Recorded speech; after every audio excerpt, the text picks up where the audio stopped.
எல்லோருக்கும் வணக்கம். பரபரப்பான தமிழ்நாடு. ஸோ இன்னைக்கு வந்து டிவிக்கு வந்து 108 சீட்டு ஜெயிச்சிருக்காங்க. எத்தனை? 108 சீட்டுகள் வந்து ஜெயிச்சிருக்காங்க. ஸோ ஆட்சி அமைக்கணும் அப்படின்னா பெரும்பான்மை தேவை. நான் ஆல்ரெடி நம்ம ஒரு வீடியோ போட்டிருந்தோம். ஸோ பெரும்பான்மை அமைக்கணும் அப்படின்னா என்ன செய்யணும், 118 சீட்டு வேணும் அப்படின்னா என்ன செய்யணும், இல்லை 118 சீட்டு இல்லாமல் எப்படி ஆட்சி அமைக்கலாம் அப்படின்னு சொல்லி நம்ம ஒரு வீடியோ போட்டிருந்தோம். ஸோ இந்த பெரும்பான்மை அப்படின்றது ஆல்ரெடி சொல்லியிருந்தோம். 234, அதாவது இதில் 50% ப்ளஸ் 1. ஓகே, இப்போ டிவிக்கு வந்து 108 சீட்டு ஜெயிச்சிருக்காங்கன்னா அஃபீஷியலாக அனௌன்ஸ்மெண்ட் வந்துருச்சு நமக்கு. ஓகேவா? 108 சீட்டு. ரிமைனிங் எவ்வளோ தேவை? இன்னொரு 10 சீட்டு தேவை. இந்த 10 சீட்டு வேண்டதுக்கு இப்போ அடிஷ்னலாக டிஎம்கே கூட்டணியாக இருக்கலாம், இல்லை ஏடிஎம்கே கூட்டணியாக இருக்கலாம். டிஎம்கே இருக்கலாம் அல்லது ஏடிஎம்கே கூட்டணி. இது ரெண்டு கூட்டணியில் உள்ள கட்சிகள் வந்து யாருக்கு? விஜய்க்கு வந்து சப்போர்ட் பண்ணலாம். அப்படி இல்லை அப்படின்னா இப்போ ஏடிஎம்கே இருக்காங்கன்னா ஏடிஎம்கே கூட மொத்தமாக கூட விஜய்க்கு சப்போர்ட் பண்ணால் அவங்க ஈஸியாக வந்து ஆட்சி அமைக்கலாம். ஆனால் இவருக்கு தேவை 10 சீட்டு தான். நம்ம காலையில் கரண்ட் அஃபேர்ஸ் பார்க்கும்போது கூட நான் ஒரு விஷயம் சொல்லியிருந்தேன். என்ன சொல்லியிருந்தேன் அப்படின்னா, இப்போ எந்தெந்த கட்சிகள் எத்தனை சீட்டு ஜெயிச்சிருக்காங்க அப்படின்னு சொல்லியிருந்தோம். சிபிஐ, சிபிஎம் எத்தனை சீட்டு ஜெயிச்சிருக்காங்க? அவங்க வந்து 2 சீட்டு. அதுக்கப்புறம் விசிகே வந்து ஒரு 2 சீட்டு ஜெயிச்சிருக்காங்க. விசிகே ஒரு 2. அதுக்கப்புறம் இந்திய முஸ்லீம் லீக் அவங்க ஒரு 2 சீட்டு ஜெயிச்சிருக்காங்க. பிரேமலதா வந்து ஒரு சீட்டு ஜெயிச்சிருக்காங்க. டிஎம்டிகே வந்து ஒரு சீட்டு ஜெயிச்சிருக்காங்க. அதே நேரத்தில் ஏடிஎம்கே அலையன்ஸில் உள்ளவங்களில் பிஎம்கே வந்து 4 சீட்டு ஜெயிச்சிருக்காங்க. எத்தனை? பிஎம்கே வந்து 4. அதுக்கப்புறம் அமமுக வந்து ஒரு சீட்டும் ஜெயிச்சிருக்காங்க. அதுக்கப்புறம் பிஜேபி ஒரு சீட்டு. ஸோ மொத்தம் பார்த்தீங்கன்னா அவங்க ஒரு 7 சீட்டு கிட்ட இருக்காங்க. இதில் காங்கிரஸ் வந்து 5 சீட்டு ஜெயிச்சிருக்காங்க. ஸோ இவருக்கு தேவை இப்போ எத்தனை சீட்டு தேவை அப்படின்னா 10 தேவை. மொத்தம் அமைக்கிறதுக்கு 10 தேவை. இப்போ காங்கிரஸ்லேருந்து இப்போ சப்போஸ் காங்கிரஸே உள்ளே வர்றாங்க அப்படின்னா ஒரு 5 சீட்டு அவங்க வந்து கொடுப்பாங்க.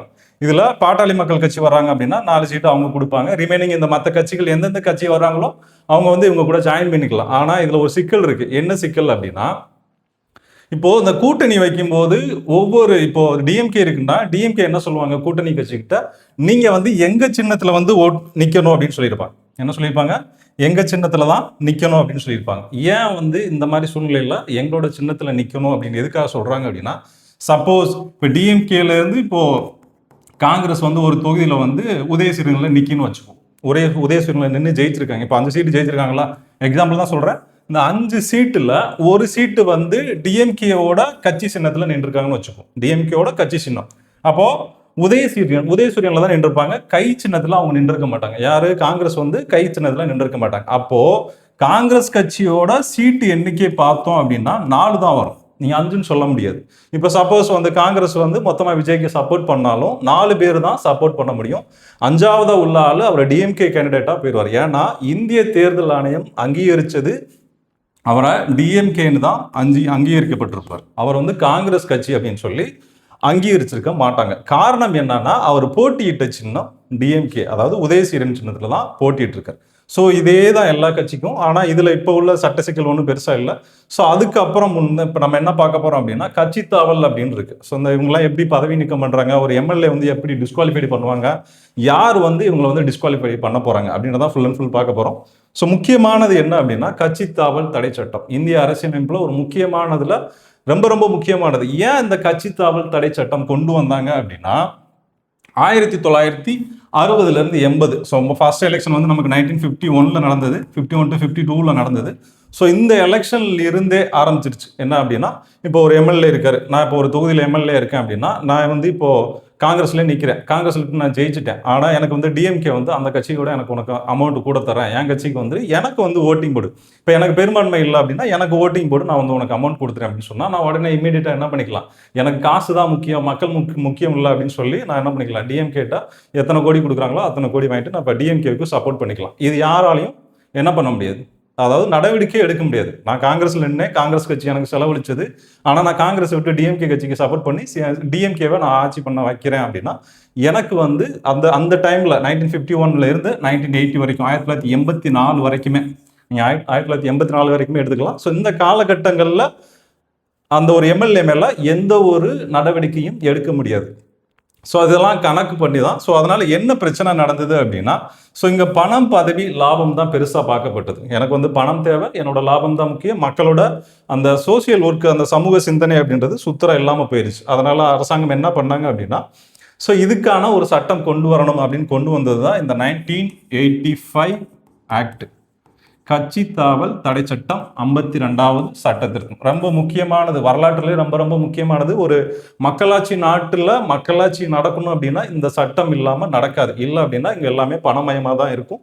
ஸோ இந்த கட்சி தாவலுக்கு முன்னாடி உள்ளது என்ன சொல்லுவாங்க அப்படின்னா ஆயாராம் காயாராம் அப்படின்னு சொல்லி அந்த பொலிட்டிக்கல் வேர்ட்ஸில் சொல்லுவாங்க. என்னன்னா ஆயாராம் காயாராம் அப்படின்னு சொல்லுவாங்க. இந்த மாதிரி எனக்கு தேவையான இடத்துக்குலாம் நான் போய் இருந்துக்குவேன் அப்படின்றத சொல்லியிருப்பாங்க. ஸோ இதனால என்ன பிரச்சனை நடந்தது? அடிக்கடி ஆட்சி கவிழ்ந்தது. ஆட்சி கவிழ்ந்து ஓகே, ஒன்றும் பிரச்சனை இல்லை.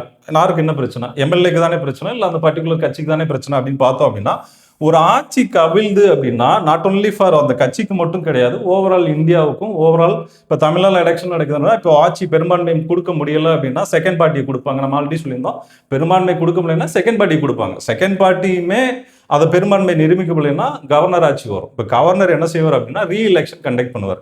ஸோ ரீஎலெக்ஷன் அப்படின்னு அந்த ஒரு வேர்டு இருக்குல்ல, ரீஎலெக்ஷன். ஸோ இது ஒரு என்னன்னா எக்கனாமிக்கலாக ரொம்ப கஷ்டம். நீங்கள் இப்போ பார்த்துருப்பீங்க, ஒரு எலெக்ஷன் டேட் அனௌன்ஸ் பண்ணது வந்து எவ்வளோ செலவு பண்ணியிருக்காங்க. ஒன்றும் இல்லை, நீங்கள் ஒரு குரூப் 4 போயிருக்கீங்க அப்படின்னு வச்சுக்குவோம். இப்போது குரூப் 4 வேலையில் இருக்கீங்க, குரூப் 4 வேலையில் இருக்கீங்க அப்படின்னா உங்களுக்கான டியூட்டி போட்டிருக்காங்க. ரெவன்யூ டிபார்ட்மெண்ட்லேருந்து டியூட்டி போட்டிருப்பாங்க. டெய்லி உங்களுக்கு ஷிஃப்ட் கணக்கு போட்டிருப்பாங்க. 3 ஷிஃப்ட் போட்டிருந்தாங்க. ஸோ அதில் ஏதோ ஒரு ஷிஃப்ட்டில் நீங்கள் வேலை பார்த்துருக்கலாம். என்ன பிரச்சனை அப்படின்னா உங்களுக்கு ஒரு நாளைக்கு வந்து அந்த அமௌண்ட் டியூட்டி சார்ஜ்னு சொல்லிட்டு அடிஷ்னலாக ஒன்று கொடுக்குறாங்க. நியர்லி பசங்கிட்ட கேட்டப்போ 1600 சொன்னாங்க. குரூப் 4 இருக்கிற பசங்க, ரெவன்யூ டிபார்ட்மெண்ட்டில் இருக்கிறவங்க. ஸோ இந்த எலெக்ஷன் டைமில் டியூட்டி பார்த்ததுக்கு அவங்களுக்கு பர் டேக்கு 1600 அப்படின்னா எத்தனை ஆஃபீஸர்ஸ் வந்து பார்த்துருக்காங்க பாருங்கள். எத்தனை ஆஃபீஸர், கிட்டத்தட்ட 1075 பூத்தை ஏதோ நம்ம பார்த்தோம் கவுண்டிங்கில். ஸோ ஒவ்வொரு பூத்துக்கும் ஆவரேஜாக நீங்கள் ஒரு 10 பேர் கூட 20 பேர் கூட வச்சுக்கோங்க. இதுக்கடையில் நம்ம போலீஸ் டிபார்ட்மெண்ட் வேறு இருக்காங்க. யார் இருக்காங்க? போலீஸ் டிபார்ட்மெண்ட்டும் இருக்காங்க. ஸோ அவங்களுக்கான டியூட்டி சார்ஜும் இருக்கும். அவங்களுக்கு மினிமம் எனக்கு தெரிஞ்சு ஒரு 250 ரேஞ்சில் கூட கொடுப்பாங்க சம்டைம்ஸ். ஏன்னா அந்த பிசி ரேஞ்சில் இருக்கவங்க 250 தான் கொடுக்குறாங்க. ஒரு டியூட்டிக்கு போகிறாங்க அப்படின்னா அவங்களுக்கு ஒரு 250 ரூபா கிடைக்கும். அதில் உள்ள பசங்கிட்ட கேட்டதான் அந்த டேட்டாவும். ஸோ இதெல்லாம் கால்குலேட் பண்ணோம் அப்படின்னா இந்திய அரசியல், அதாவது நம்மளோட எக்கனாமிக்கலாக வந்து எவ்வளோ வந்து லாஸ் ஆகும்னு பாருங்கள். ஒரு ரீஎலெக்ஷன் அப்படின்றது ஒரு எம்எல்ஏ ஒன்றும் இல்லை. இப்போ 117 சீட் இருக்காரு விஜய் வந்து. இப்போ 117 சீட் வரைக்கும் வந்து மெஜாரிட்டி கட்டுறதுக்காக வந்துட்டார்னு வச்சுக்கோ. 117 சீட் வந்துட்டார். ஒரே ஒரு சீட்டு அவருக்கு தேவை. இந்த ஒரு சீட்டு வராதனால என்ன ஆகும் அப்படின்னா அவரால் ஆட்சியை அமைக்க முடியாது. ஸோ இந்த ஒரு ஆள் வந்து எனக்கு வந்து பணம் தான் முக்கியம்னு அவர் என்ன பண்ணிடுவார், யார் அதிகமாக காசு கொடுக்குறாங்களோ அவர் பக்கம் சாஞ்சிருவார். ஸோ இந்த 117 இவர் ஆட்சி அமைக்க முடியாமல் போயிடும். இவருக்கும் கீழே உள்ள மற்ற கட்சிகளும் ஆட்சி அமைக்க முடியாது. ரீஎலெக்ஷன் நடக்கும். ரீஎலெக்ஷன் நடந்தால் இதுக்கான செலவினங்கள் பாருங்கள். இதான் மொத்த தொகையும் ஒவ்வொரு கட்சிக்கும் ஒரு தேர்தல் எலெக்ஷன் கமிஷன் வந்து பத்திரம் கொடுத்துருக்கோம். அந்த செலவையும் கால்குலேட் பண்ணணும். ப்ளஸ் டியூட்டி ஆஃபீஸர்ஸ் இதெல்லாம் பண்ணணும். பெட்ரோல் சார்ஜ் இருக்குது, ட்ராவல் சார்ஜ் இருக்குது, வெஹிக்கிள் சார்ஜ் இருக்குது. எவ்வளோ வெஹிக்கிள்ஸ் வந்து ரெண்ட்டுக்கு எடுத்திருக்காங்க கவர்மெண்ட் வந்து இந்த எலெக்ஷன் டியூட்டி டைமில் ரெண்ட்டுக்கு எடுத்திருக்காங்க. பல பேர் உழைப்புகள் வந்து போட்டிருக்காங்க, பல பேர் பிரச்சாரம் பண்ணியிருக்காங்க. ஸோ இதெல்லாம் கால்குலேட் பண்ணோம் அப்படின்னா இது வந்து சாதாரணமாக நம்ம வந்து முடிச்சிட முடியாது. ஸோ அதனால தான் என்ன கொண்டு வந்திருக்காங்க, இந்த கட்சி தாவல் தடை சட்டம் அப்படின்றத கொண்டு வந்திருக்காங்க. ஸோ இது சம்மந்தமான நிறைய வழக்குகள் இருக்குது. இந்த வழக்குகள் நம்ம கடைசியில் பார்ப்போம், என்னென்ன வழக்குகள் என்னென்ன சொல்லியிருந்தாங்க அப்படின்றது. ஸோ இதுக்கு என்ன தீர்வு அப்படின்றக்காக தான் இந்த நம்ம சொன்ன மாதிரி 1985 52வது அமெண்ட்மெண்ட்டில் 10வது ஷெட்யூல், அதாவது 10வது அட்டவணையில் என்ன கொண்டு வந்திருக்காங்க அப்படின்னா கட்சித்தாவல் தடை சட்டம் அப்படின்னு ஒரு சட்டத்தை வந்து இந்திய கான்ஸ்டியூஷனில் சேர்த்துருக்காங்க. ஸோ இந்த சட்டம் என்ன பண்ணும் அப்படின்னா எம்எல்ஏவோ எம்பியோ யாராக வேணாலும் எனக்கு போனால் அவர் பார்லிமெண்ட் மெம்பராக இருக்கலாம், இல்லை நம்ம சட்டமன்றத்தோட உறுப்பினராக கூட இருக்கலாம். கட்சி மாறினா அவரை வந்து தகுதி நீக்கம் பண்ணலாம். ஒன்றும் இல்லை, இப்போ டிஎம்கே ஒருத்தர் இருக்கார். நான் ஆல்ரெடி சொன்னதா டிஎம்கே நின்று உதயசூரியனில் நின்று ஒருத்தர் ஜெயிச்சிட்டார். ஒருத்தர் ஜெயிச்சிருக்காரு அப்படின்னா இப்போ அவர் வந்து என்ன பண்ணுறாரு, டிவிகேக்கு சப்போர்ட் பண்ணுறான்னு வச்சுக்கோம். நான் வந்து என்னோட சப்போர்ட் வந்து டிவிகேக்கு நான் வந்து சப்போர்ட் பண்ணுறேன் அப்படின்னு டிஎம்கேல இருக்கிற ஒரு மெம்பர்ஸ் வந்து கொடுக்குறாரு அப்படின்னா ஸோ இங்கே என்ன ஆகும் அப்படின்னா இந்த 1985 ஆக்ட் படி ஆக்சுவலாக இவர் என்ன பண்ணுவாங்க, தகுதி நீக்கம் பண்ணிடுவாங்க. இவர் வந்து எம்எல்ஏ இல்லை, இவர் வந்து எம்எல்ஏ கிடையாது, கட்சித்தாவல் தடை சட்டத்தின்படி இவரோட வந்து தகுதி நீக்கம் பண்ணுறோம் அப்படின்னு சொல்லிடுவாங்க. ஸோ இந்த டிசிஷன் எடுக்கிறவர் யார் அப்படின்னா ஸ்பீக்கர். யார் எடுப்பார்? சபாநாயகர் தான் எடுப்பார். சபாநாயகர் தான் இவரை வந்து தகுதி நீக்கம் பண்ணுவார். ஸோ இப்போ தான் ஸ்பீக்கர் இல்லைன்னு நீங்கள் சொல்லலாம். இப்போதைக்கு அடுத்த ஆட்சி அமைகிற வரைக்கும் அப்பாவு அவர்கள் தான் சபாநாயகராக இருப்பார். அடுத்த ஆட்சி அமைஞ்சு அவங்க புதுசாக ஒரு சபாநாயகர் தேர்ந்தெடுத்து அவருக்கு வந்துட்டு அவர்கிட்ட தான் இவர் ஹேண்ட் ஓவர் பண்ணிட்டு போவார். அது வரைக்கும் யார் சபாநாயகர் அப்படின்னா அப்பாவு தான் இருப்பாங்க. ஸோ இதுதான் இங்கே உள்ள ரூல்ஸு. ஸோ இப்போ என்ன இது கொண்டு வந்துட்டாங்களா, இல்லைன்னா என்னாகும், நம்ம ஆரம்பத்தில் சொன்ன அந்த எக்கனாமிக்கல் பிரச்சனை எல்லாமே நடக்க தான் போகுது. செகண்ட் என்னன்னா பார்ட்டிக்கு எதிராக நடக்கக்கூடாது. போலிங்கில் இப்போ டிஎம்கேல இருக்கார், நான் வந்து டிவிகேல போய் ஜாயின் பண்ண மாட்டேன். நான் டிஎம்கேல இருக்கேன், ஆனால் டிவிகேல போய் ஜாயின் பண்ண மாட்டேன். ஆனால் போலிங்கில் அதாவது ஓட்டிங் போது நான் டிஎம்கேலேருந்து நான் வந்து டிவிகேக்கு சப்போர்ட் பண்ணுறேன், நானும் ஒரு சப்போர்ட் பண்ணுறேன், கட்சி மாறல, ஆனால் நான் வந்து டிவிகேக்கு நான் சப்போர்ட் பண்ணுறேன் அப்படின்னாலும் அந்த சூழ்நிலையிலையும் அவரோட பதவி பறிக்கப்படும். அதாவது அந்த எம்எல்ஏ தகுதி நீக்கம் செய்யப்படும். அதுக்கப்புறம் அந்த தொகுதியில் இடைத்தேர்தல் வரும். இடைத்தேர்தலில் அந்த எம்எல்ஏ நிற்க முடியாது. உங்களுக்கு தெரிஞ்சுக்கோங்க, ஒரு டிஎம்கேலேருந்து வேற கட்சிக்கு நீங்கள் சப்போர்ட் பண்ணுறீங்க, உங்களை அந்த எம்எல்ஏ இப்போ 2026 2031 வச்சுக்கோங்க, இந்த காலகட்டத்தில் நீங்கள் வந்து எம்எல்ஏ வந்து தகுதி நீக்கம் பண்ணிட்டாங்க அப்படின்னா இந்த காலகட்டத்தில் வந்து நீங்கள் எம்எல்ஏ எலெக்ஷனுக்கு திரும்ப நிற்க முடியாது. இதுக்கப்புறம் 2031 தான் எலெக்ஷன் நடக்குது அப்படின்னா நீங்கள் அப்போ தான் வந்து எம்எல்ஏ கேண்டிடேட் கூட நிற்க முடியும். ஸோ அதனால் என்ன பண்ணுவாங்க, எம்எல்ஏஸ் இல்லாமல் கட்சி மாறுறது வந்து தவிர்த்துருவாங்க. ஸோ அதுதான் மெயின், இந்த ஆக்டோட மெயின் ரீசனே அதுதான். டிஸ்குவாலிஃபிகேஷன் பண்ண முடியும். யார் பண்ணுவா? நம்ம ஆல்ரெடி சொன்ன மாதிரி தான் சபாநாயகர் பண்ணுவார். ஓகேவா? ஸோ இதுக்கப்புறம் ஒரு சின்ன சேஞ்சஸ் பண்ணாங்க. என்ன பண்ணாங்க? இப்போ கட்சி தகவல் நம்ம ஆல்ரெடி பார்த்தோம். ஸோ இது வந்து கட்சி மாற மாட்டாங்க. ஆனால் அதுலேயும் ஒரு லூப் ஹோல் இருந்தது. என்னன்னா அதுலேயும் நம்ம தான் எல்லா அரசியலமைப்பு சட்டத்திலையும் சரி ஒரு சின்ன சின்ன லூப் ஹோல் வந்து வச்சிருப்பாங்க. அதே மாதிரி தான் 1985 ஒரு சின்ன லூப் ஹோல் வச்சுருந்தாங்க. என்னன்னா 1/3 மாறினா நீங்கள் வந்து கட்சித்துக்கு அதாவது தகுதி நீக்கம் கிடையாது அப்படின்னு மாதிரி சொல்லியிருப்பாங்க. அதை கரெக்ஷன் பண்ணுறதுக்காக தான் 91வது சட்ட திருத்தம் 2003 கொண்டு வந்திருப்பாங்க. முக்கியமானது 91வது சட்ட திருத்தம் 2003. ஸோ இதில் தான் அந்த லூப் ஹோல் ரெடியூஸ் பண்ணியிருப்பாங்க. அதுக்கப்புறம் அந்த ஸ்பிளிட் கான்செப்டை வந்து ரிமூவ் பண்ணியிருப்பாங்க. நான் அது சொல்கிறேன். அதுக்கப்புறம் தான் இந்த 2/3 அதாவது 1/3 அப்படின்றத 2/3 அப்படின்றத மாற்றினது எப்போ அப்படின்னா இந்த 2003 91வது சட்ட திருத்தத்தில் தான் மாற்றிருப்பாங்க. ஸோ முக்கியமானது நமக்கு தேவையானது டிஎன்பிசி ரிலேட்டடாக நம்ம படிக்கிறோம் அப்படின்னா 2003 93வது சட்ட திருத்தத்தில் என்ன மேஜராக கரெக்ஷன் பண்ணியிருக்காங்க, 1985 என்ன கரெக்ஷன் பண்ணாங்க, இது 2 பாயிண்ட் தான் நமக்கு ரொம்ப ரொம்ப முக்கியமானது. ஸோ அதுபோக இதில் அடிஷ்னலாக கொஞ்சம் வழக்குகளும் இருக்கும். ஸோ இது ஆல்ரெடி நம்ம சொன்னது தான். எம்எல்ஏ எம்பியோட கரப்ஷன்ஸ் வந்து அதாவது அந்த குதிரை பந்தயம், காஸ்ட் ரைடிங் சொல்லுவோம், குதிரை வர்த்தகம் அப்படின்னு சொல்லுவோம், காஸ்ட் ரைடிங் அதை வந்து மாற்றுறதுக்காக தான். ஸோ அதை தடுக்கிறதுக்காக தான் கொண்டு வந்திருப்பாங்க. ரெண்டு வந்து மக்கள் கொடுத்த அந்த பாதுகாப்பு மேண்டேட் அப்படின்றத பாதுகாக்கிறதுக்காக தான் மெயினாக கொண்டு வந்திருப்பாங்க. ஸோ என்ன இது அப்படின்னா அந்த 91வது சட்ட திருத்தம் இதை தான் நம்ம இப்போ பார்த்தோம். ஸோ 1/3 வந்து சேஞ்ச் பண்ணியிருப்பாங்க. 1/3 எம்எல்ஏ ஸ்பிளிட் ஆனால் அந்த டிஸ்குவாலிஃபிகேஷன் இல்லைன்னு ரூல் இருந்தது. எப்போ 1985 அந்த 52வது அதாவது 52வது சட்டத்திட்டப்படி இருந்திருக்கும். இதுதான் என்ன பண்ணியிருப்பாங்க, எல்லா எம்எல்ஏஸும் மிஸ்யூஸ் பண்ணியிருப்பாங்க. எம்எல்ஏஸ் எம்பிஸ்லாம் என்ன பண்ணாங்க, இது மிஸ்யூஸ் பண்ண ஆரம்பிச்சிட்டாங்க. ஸோ இதுக்கப்புறம் தான் என்னன்னா எல்லாமே ஒரு குழுவாக நம்ம வந்து ஒரு டீமாக மாறி போயிடும். ஒரு ஆள் போனால் தானே பிரச்சனை, ஒரு டீமாக போவோம், 1/3 போவோம் அப்படின்னு போனதுனால ஸோ இது வந்து அதில் ஒரு பெரிய லூப் ஹோலாக இருந்தது. அதை கரெக்ஷன் பண்ணுறதுக்கு தான் நம்ம இந்த 91வது சட்டத்திட்டத்தில் இந்த சேஞ்சஸ் கொண்டு வந்திருக்காங்க. காஸ்ட் ரைடிங் அப்படின்னு சொல்லுவோம் நம்ம அதை. ஓகேவா? ஸோ அதை தான் இதில் திரும்ப எக்ஸ்பிளைன் பண்ணியிருப்போம். நான் ஆல்ரெடி இதை எக்ஸ்பிளைன் பண்ணிட்டேன். ஸோ அதுக்கப்புறம் முக்கியமானது என்ன அப்படின்னா இதில் மினிஸ்டர் போஸ்ட் ரெஸ்ட்ரிக்ஷன், டிஸ்குவாலிஃபை ஆனால் எம்எல்ஏ, அப்புறம் வந்து நம்ம இதாலுமே சொல்லிட்டோம் நெக்ஸ்ட் எலெக்ஷன் வர அவர் வெயிட் பண்ணி தான் ஆகணும். ஸோ அமைச்சரை வந்து லிமிட் இருக்கும். கவுன்சில் ஆஃப் மினிஸ்டர் சொல்லியிருப்போம். அசம்பிளி ஸ்ட்ரென்த் வந்து 15% மாறும். இது எல்லாமே நீங்கள் பார்த்துருப்பீங்க. ஒரு 234 தொகுதியில் 15% தாண்டி யார் கவுன்சில் ஆஃப் மினிஸ்டர்ஸ் அமைச்சர்ஸ் வந்து தாண்டி போயிடக்கூடாது. ஆனால் விஜய் வந்து இப்போ என்ன சொல்லியிருக்காரு, அடிஷ்னலாக நான் வந்து கொஞ்சம் ஏஐக்கான ஒரு மினிஸ்டர் போஸ்ட்டு உருவாக்க போகிறேன் அப்படின்னு சொல்லியிருக்காரு. ஏஐக்கான மினிஸ்டர் போஸ்ட் ஒன்று உருவாக்க போகிறேன் அப்படின்னு சொல்லியிருக்காரு. ஸோ எத்தனை போஸ்ட் வரைக்கும் அவர் இதில் 15% கால்குலேட் பண்ணிக்கோங்க. ஓகேவா? நெக்ஸ்ட்டு இது அவ்வளோதான். ஸோ இது சம்மந்தமான முக்கியமான வழக்குகள் நம்ம பார்த்தோம். நமக்கு தேவையானது நம்ம டிஎன்பிசி படிக்கிறோம் அப்படின்னா ஸோ இவ்வளோ நேரம் பேசுனது நம்ம அரசியல் சம்மந்தமான விஷயங்கள் இருந்தாலும் நம்ம எக்ஸாம் பாயிண்ட் ஆஃப் வியூவில் நம்ம மெயினாக பார்க்க வேண்டியது முக்கியமான வழக்குகள். ஸோ நீங்கள் டிஎன்பிசிக்கு படிக்கிறீங்க அப்படின்னா இந்த வழக்குகள் அப்படின்றது ரொம்ப ரொம்ப முக்கியம். ஸோ இதில் வந்து உச்சநீதிமன்ற தீர்ப்புகளுக்கு பதிலாக நீங்கள் வந்து என்ன பண்ணிக்கலாம், கட்சி தாவல் சம்மந்தமான வழக்குகள் அப்படின்னு சொல்லி நீங்கள் வந்து நோட் பண்ணி வச்சுக்கோங்க. ரொம்ப ரொம்ப முக்கியமானது கட்சி தாவல் சம்மந்தமான வழக்குகள் ஒரு 6 8 இருந்தது. ஸோ இதில் முக்கியமான வழக்குகள் இதை மட்டும் மனப்பாடம் பண்ணிக்கோங்க. கிகோட்டா கோலகான் எது ஜாக்கிகு 1992 நடந்திருக்கும். அதே மாதிரி மாயாவதி எது மார்க்கண்டேயா சென்த் 1998. ஸோ என்ன வழக்கு, என்ன பர்பஸு, எந்த வருஷம், இதுதான் மெயின். ஸோ இதில் என்ன ஜட்ஜ்மெண்ட் கொடுத்துருக்காங்க அப்படின்னு நீங்கள் பார்த்தீங்க அப்படின்னா ஸோ இந்தியாவில் எக்கச்சக்கமான வழக்குகள் இருக்குது. ஒவ்வொரு வழக்குக்கும் நம்மளால் அதில் என்ன கண்டென்ட் கொடுத்துருக்காங்க, எதுக்காக அந்த ஜட்ஜ்மெண்ட் கொடுத்துருக்காங்க, அந்த ஜட்ஜ்மெண்ட் ஃபுல்லாக நம்ம படித்து மேஜராக ஒன்றும் இல்லை, ஆட்சி அமைக்கிறது தான் கட்சி தாவல் படி சம்மந்தமாக தான் வழக்குகள் ஆன்சர் வந்திருக்கும்.